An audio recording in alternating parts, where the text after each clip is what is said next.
Jemaat yang dikasihi oleh Tuhan kita Yesus Kristus. Shalom dan selamat pagi untuk kita semua.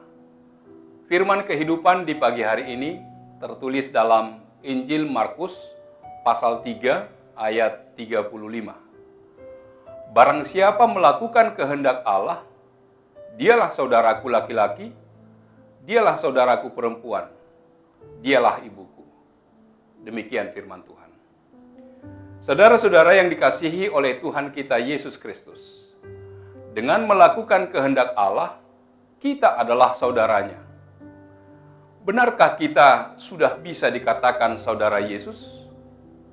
Dalam Kamus Besar Bahasa Indonesia, kata saudara berarti orang yang bertalian keluarga, saudara, seagama, segolongan, dan seterusnya. Jika saudara adalah orang yang bertalian keluarga atau saudara, berarti kita tidak layak disebut sebagai saudara Yesus, karena kita tidak sedarah dengan Yesus. Tetapi kita bisa disebut sebagai saudara Yesus hanya oleh anugerah Allah.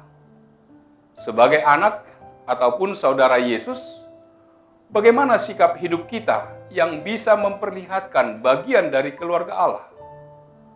Tuhan Yesus mempertegas ciri-ciri persaudaraan kita dengan dirinya. Pada waktu itu, banyak orang mengerumuni Tuhan Yesus untuk mendengar pengajarannya di sebuah rumah, yakni di rumah Simon Petrus. Sehingga ibu dan saudara-saudaranya yang ingin menemuinya terpaksa berdiri di luar karena tidak bisa lagi masuk ke dalam rumah. Ibu dan saudara-saudaranya datang menemuinya dengan tujuan hendak mengambil Yesus dari orang banyak. Sebab Yesus dituduh tidak waras dan kerasukan setan oleh ahli-ahli Taurat. Jadi kedatangan mereka dalam rangka menyelamatkan Yesus. Ada perasaan memiliki akan Yesus sebagai anak dan saudaranya secara fisik. Ketika Yesus mulai terkenal di kalangan masyarakat Yahudi sebagai pengajar dan penyembuh, sehingga banyak orang yang datang kepadanya. Kemanapun Yesus pergi, orang banyak mengikutinya. Situasi demikian dimanfaatkan oleh ibu dan saudara-saudara Yesus untuk menunjukkan bahwa mereka lebih berhak atas Yesus. Sehingga untuk berjumpa dengan Yesus, ibu dan saudara-saudaranya menyuruh orang lain untuk memanggil Yesus. Dengan harapan, Yesus akan lebih memilih untuk memenuhi panggilan ibu dan saudaranya. Atau paling tidak, Yesus bisa menyuruh kerumunan orang banyak untuk membuka jalan bagi mereka. Tetapi kenyataannya, mereka harus kecewa karena Tuhan Yesus tidak memperdulikan mereka. Bahkan Yesus berkata, "Siapa ibuku dan siapa saudaraku? Barang siapa melakukan kehendak Allah, dialah saudaraku laki-laki dan saudaraku perempuan, dialah ibuku." Bagi Yesus dan dalam kerajaannya, ikatan darah tidak berlaku seperti di dunia. Tetapi yang menentukan ialah ikatan iman dan kasih kepada Allah. Bukan berarti Yesus tidak menghargai Maria ibunya dan saudara-saudaranya. Tetapi Yesus mau mengatakan bahwa hubungan darah dan kekerabatan sangatlah terbatas dan mudah retak. Keinginan ibu Tuhan Yesus untuk bertemu anaknya adalah wajar.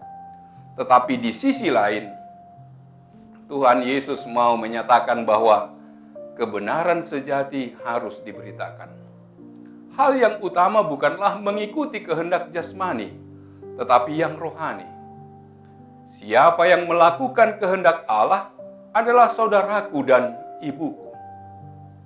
Iman dan kasih kepada Yesus perlu dinyatakan dengan mencari kehendak Allah, dengan wujud mengasihi semua orang, seperti kasih Yesus kepada semua orang. Bukan hanya kepada orang tertentu, bahkan kepada orang yang paling hina dan tidak memiliki hubungan kekerabatan dengan kita. Sebab hal ini sama seperti kita melakukannya terhadap Yesus. Karena ada kecenderungan aspek kekerabatan menjadi pertimbangan dalam memutuskan siapa yang layak kita kasihi. Sehingga besar kemungkinan orang yang tidak sama dengan kita, baik suku, agama, derajat, kelompok, dan lainnya, besar kemungkinan tidak masuk dalam daftar untuk kita kasihi.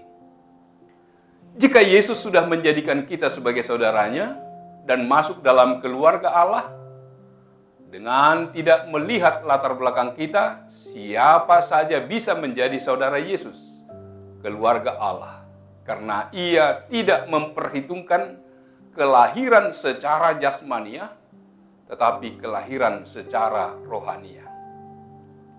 Misi Yesus adalah membentuk keluarga Allah yang meliputi semua orang, yaitu mereka yang melakukan kehendak Allah dan hidup saling mengasihi secara damai.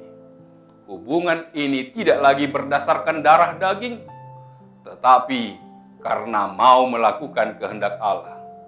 Dan dasar atas segalanya adalah kematian dan kebangkitan Yesus yang mau melakukan kehendak Bapanya.